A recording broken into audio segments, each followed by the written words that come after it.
Cuando empezaron a dar clase por primera vez, ¿por qué lo hicieron? Yo les cuento mi mínima experiencia.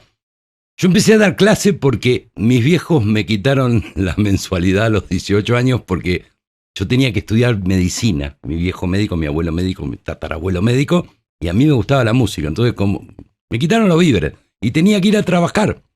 Y me acuerdo, como decía Daniela, mis primeros alumnos, antes de ir a hacer una prueba a un colegio, senté a mi hermana y a mi cuñado y les di una clase de iniciación musical. Y me fue bien porque me tomó la directora, la vicedirectora, la audición con alumnos. Me dice, muy bien, profesor, se nota que domina la materia. Y yo estaba recién fresquito.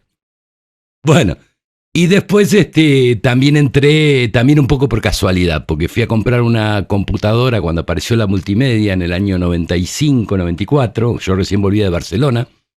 Y el tipo, para hacernos un descuento, me dice, ¿vienen a tocar música al stand de la feria de computación?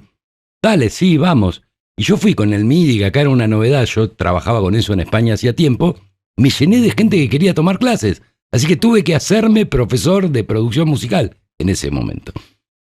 Yo tenía un pizarrón en el patio de mi casa y desde muy chiquita jugaba también con alumnos imaginarios y luego torturaba a mi hermana, ayudándole con cosas que realmente necesitaba o no.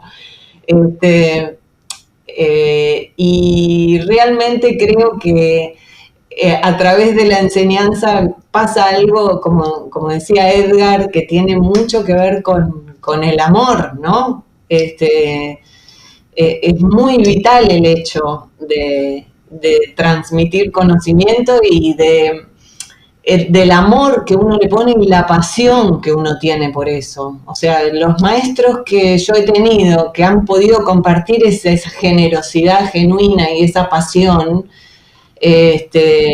son invalorables e inolvidables, porque me parece un acto fundamental. Hay maestros que se guardan cosas, ¿no?, a la hora de transmitir. Sí, eso es horrible. Compartir la información hay que compartirla.